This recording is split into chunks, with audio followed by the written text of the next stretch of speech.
Here we go. Here we go. Here we go. It's on. Well, thanks for giving me a lot of notice there. I'm host Eric, and this is talking to famous people, and we haven't even picked a topic yet. And what does she do? She just launches right in on the stream. So, oh, that's right. We did pick a topic. I put it on the thumbnail. It's actualization. How to be optimized in just 5 minutes. How to go from your current self to your optimal self in just 5 minutes. Anybody have any answers to that? Well, How do you do that? at first you got to define what you mean by optimal self. Like, is it optimal to perform like good in a sport? Is it like optimal to succeed like in relationship? Is it money? Like, is it all of the aspects? Like, what's optimization really seems to be? That's a good question. Or just getting in the zone. I think the answer to what is optimal meaning is that each of us comes into adulthood with a set of weapons, tools, strengths, and stuff that you can use, and sets of assorted baggage and burdens that one has to deal with. Maybe both naturally occurring deficiencies or they could be nurture-driven deficiencies. But one way or the other, we tend to be held back by our limitations, such that I'm held back somewhat by my passionate need to consume constantly. Eventually it's just to wear on you. Get headaches occasionally from taking all these various things, and it's a reality that my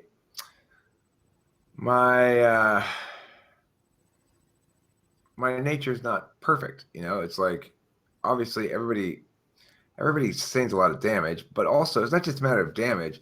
It's everybody has to carry with them from birth and from their upbringing the necessary challenges implicit in being a unbalanced configuration of potential manifestations of human existence, so that we don't get to manifest them all, and sometimes you need ones you don't have. That can cause problems. So, like for an ENTP, optimization is going to be very different than for an INFP or an INTP.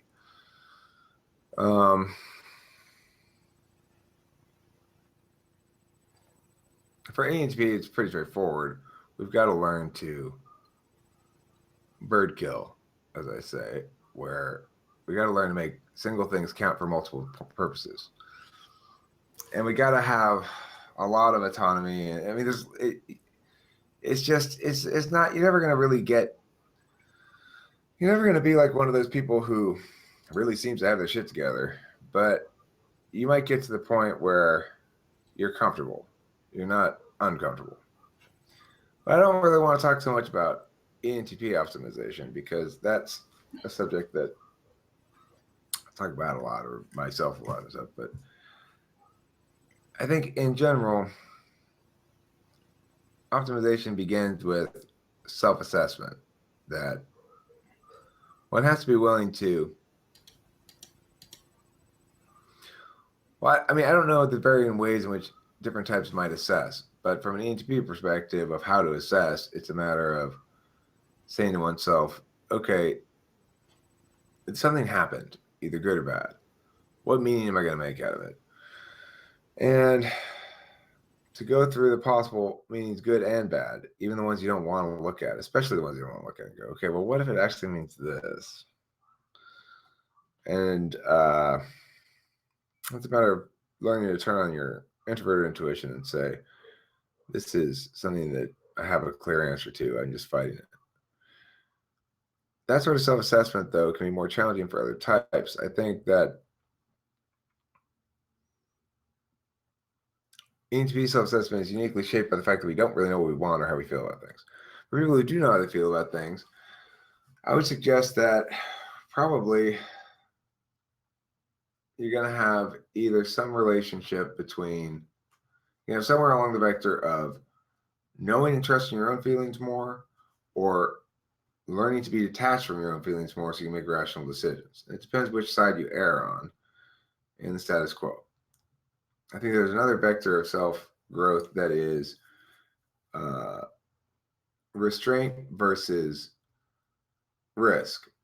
That for people with SE lower in the stack, like if you've got, hold on a second.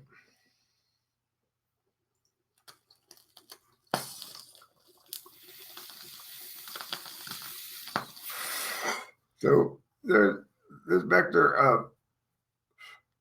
of attachment or detachment from one's feelings is one way in which you can understand the need to grow personally, or a way in which one can optimize.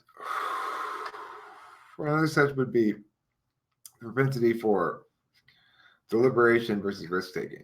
For somebody who's got SE in the 7th, INTP, INFP, they need to shake themselves loose sometimes.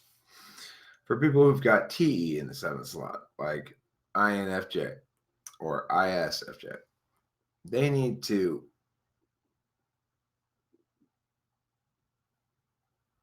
understand better, I guess, the practical implications of that it's possible to get from here to there. I think INFJ has a similar problem to INTP, which is they both feel dissatisfied with the imperfection of the thing that they are facing. However, I think one distinction is there's a couple of subtypes of INTPs, like the NI subtype of INTP, like Zachary and or casual INTP, is the much less active subtype. The TI subtype of INTP is more active.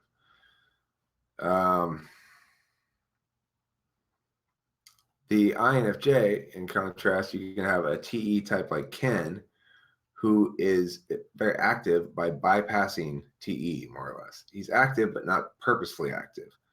His action is always in the preparing to think about acting phase. And so thus, that's TE in the 7th slot. If you got TI in the 7th slot, well, obviously it's a matter of coming to understand the ways in which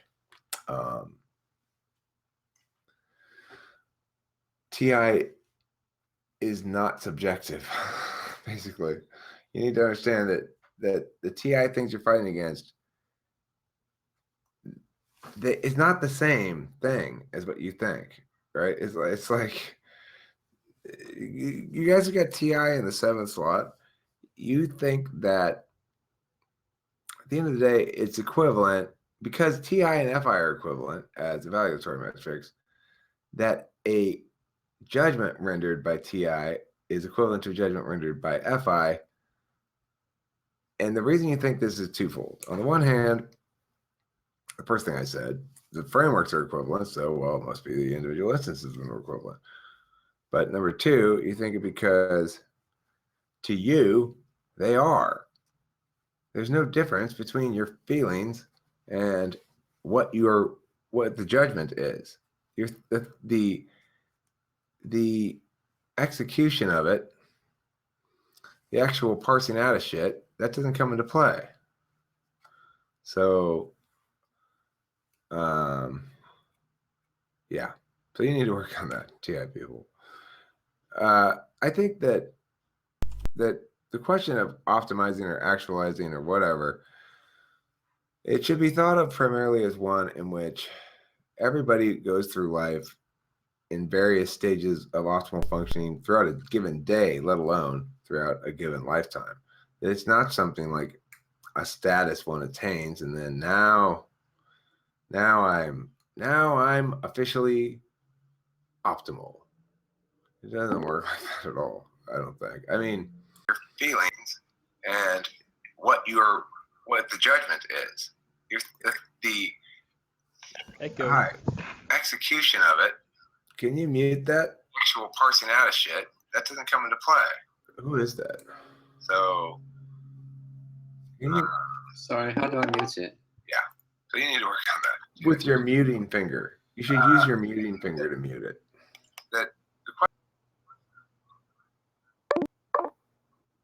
It's always good to get information in twice. Hey, look. Jacob's got a woman on his lap. Where'd he get her from?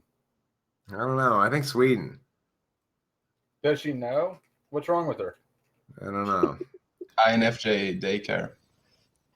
Ah, yeah. That would be accurate.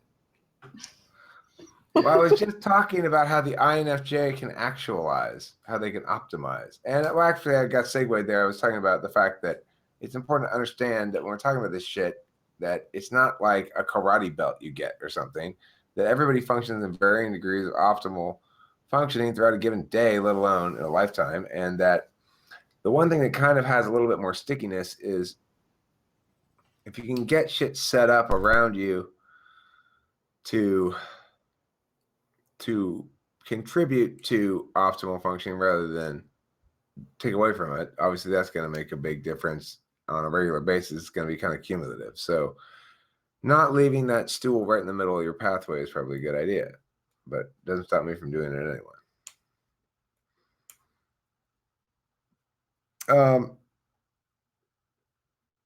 So then, I think if you were to, I think there are people, the other issue about optimization is it really depends on the stage that you're in currently. And I know a lot of people in the world who are actively in pain over things. That's to say, maybe undergoing a breakup, a death or something like that, or just generally feeling as though they've emerged into adulthood inadequately endowed by the reality around them with sufficient objects to meet their needs in whatever format those needs may be. So, people enter their 20s and they feel perhaps hollow from a lack of purpose. They may feel themselves to be schizoid or lacking in emotions, distant NTPs especially. They may feel themselves completely distanced from their bodies and unable to conceive of normal human relations in terms of that regard. They may feel themselves, not reproductively viable as I did when I was in that age, or they may consider themselves not basically wasted already. Like, I have potential. I don't do shit. I'm not going to accomplish anything. My potential is being wasted. What's the point? I mean, I think a lot of times the society's brightest individuals that have the most potential are the ones who are inclined to get lost.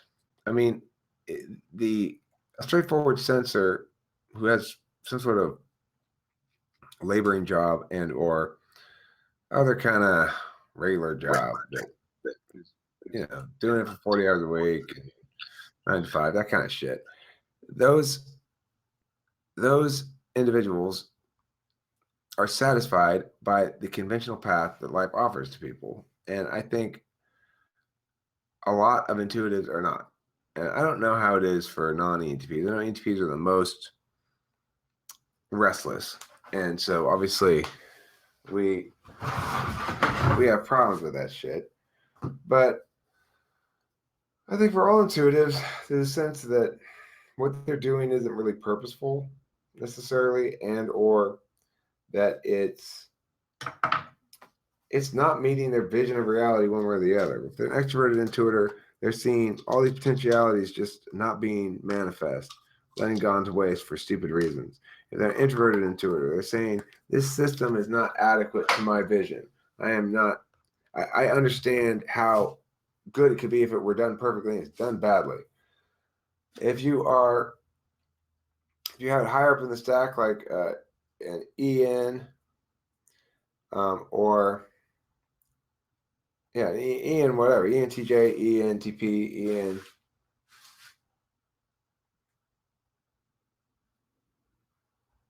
ENFP, and ENFJ. Those 4 types, the extroverted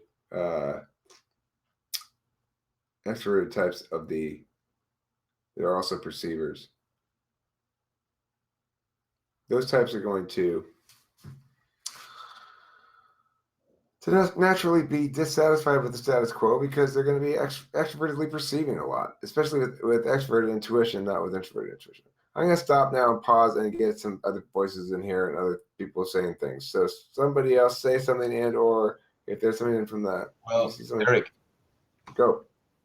I totally like agree with you what you said about the whole purpose thing.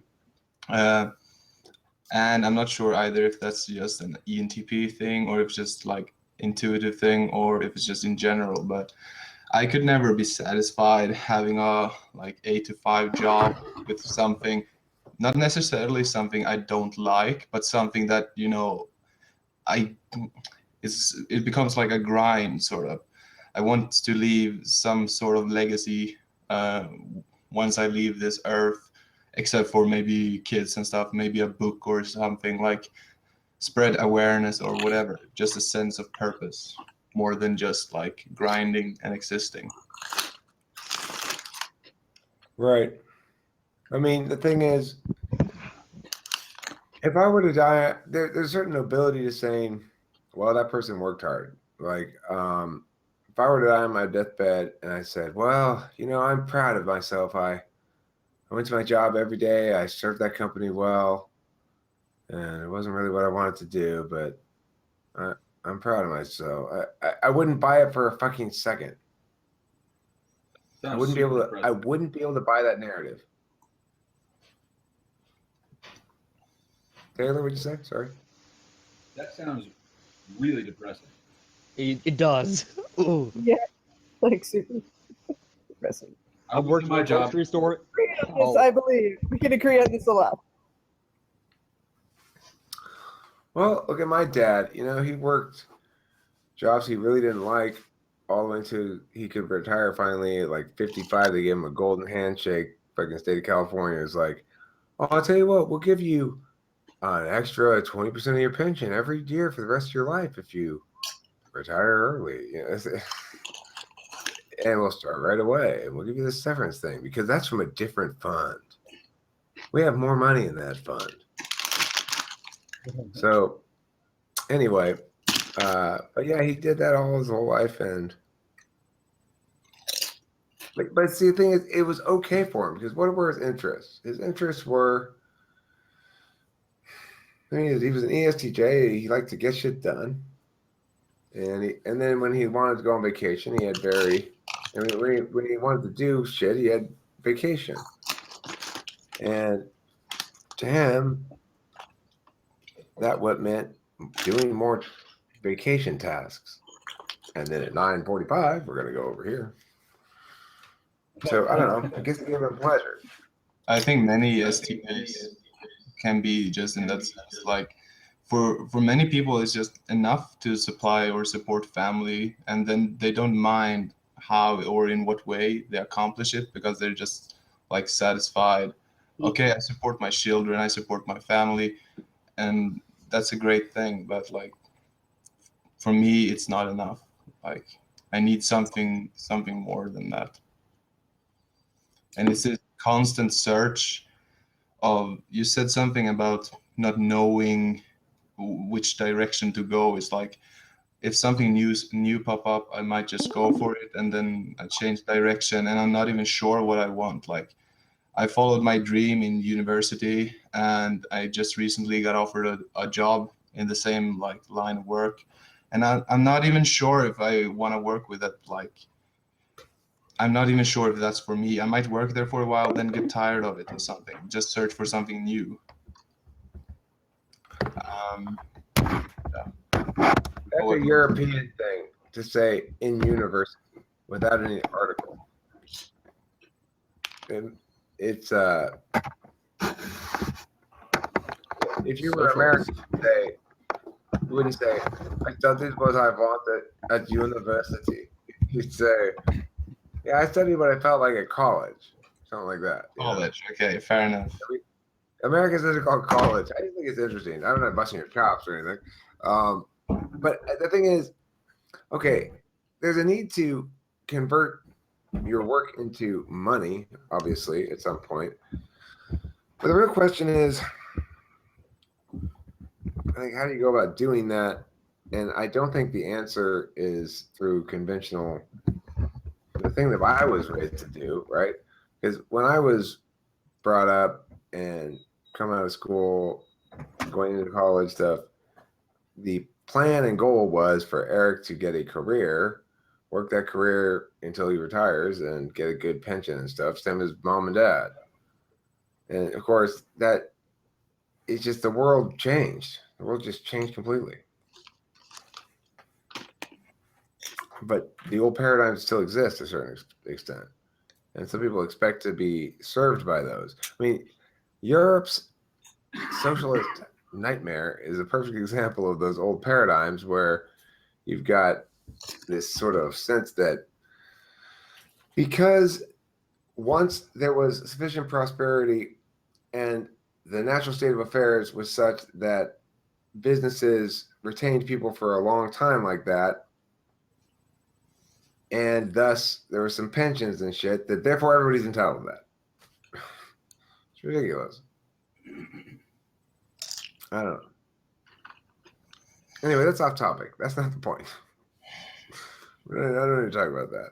So, it becomes so depressing. So okay, well, what does one do with one's depressingness? Because you come out of college or whatever, or you're in college now. You're in college now. Drop out of college. Take the money that you are wasting on college and put it towards something else. Or think about That'll how be you're wise. spending your money, maybe. Maybe think about how you're spending the money and don't just straight drop out. I mean, complete waste of time. I don't know what else to say about it. I can't avoid saying anything but that it's just a complete waste of time. It's like a prerequisite sometimes. Depending on what you want to do. But here's the thing. Yeah, most people don't get the value even from the prerequisite out of the debt they get. If you want to be a full blast scientist of some kind, fine. Go be a scientist. Go to college. Get your thing in bioengineering or whatever. Fine. Go do that. But number one, that's boring as hell. Number two, you're gonna be bored with it. Number three, you don't want to do that shit. It's boring. So the point is that what you want to do instead is not go to college and just start doing something. I don't know. Yeah, well, that's sort of what I felt after going to college. Like, I learned a lot of stuff and it was a fun time, but it sort of was the kind of stuff I could have like taught myself if I was really like aware of it. I learned how to do fake IDs.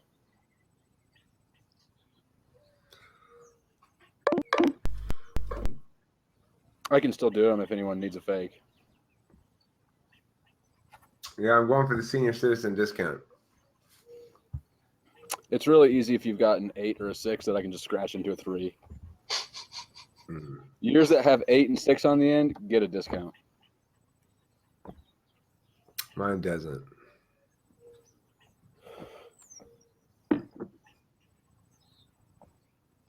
Okay, so optimization. I think it's important to be in an ongoing process of reducing one's wrongness, of parsing wrongness away from the self. Wrongness takes many forms. For some, wrongness is they need to say more shit. For others, wrongness is they need to shut the fuck up. For others, wrongness is they need to stop talking about policy with their feelings. Still others, they need to stop talking about feelings with their thoughts. Yet others need to do nothing differently, but rather continue to bumble around and hope for the best. And that concludes my thoughts on optimization today because I have to go to work. That's me being optimal. I have to be there at 5 o'clock. I'm going to try to be on time today. I know it's not my usual MO. On-timedness is not something that I aspire to particularly. Doesn't seem to particularly get me anything. But today I want to be on time, or at least not so late, because this mother's kind of pissy. Is she an important one? She's not important, but I fucked up. I fucked up. And I fucked up her. I fucked up enough with her that I just the FE wins. I just lose the FE. I can't stand to fuck up anymore. So I just gotta go now fuck up. All right, everybody. Thank you for being here. Thank you, Susanna, for streaming this somewhat low energy, perhaps discussion of optimization. I'm a little tired. I've been tired the last couple of days. I'm not quite sure what's going on. I think it's just that time of the month for me. It's the middle of the cycle where it's in the down lows. I need to take a full day or two of sleep. Anyway, Did you get rid of that tea? Yeah. Are you I don't lying? want it. No, I'm not lying. It wasn't mine. I had to mail it out. Anyway, I didn't like it. Anyway, it's fine. You said extroverted intuitives, and you mentioned INFJ or ENFJ. That's NI, isn't it? I just got stuck on a. Oh, that's an extroverted intuitive. It's not an It's extroverted intuitive. intuitor. So it's not extroverted intuition. It's an extrovert, an intuitive, an intuition high. Yeah. Okay. Yeah, it's an extrovert and an intuitive. Right. All right, I gotta go. See y'all. Thanks for being here.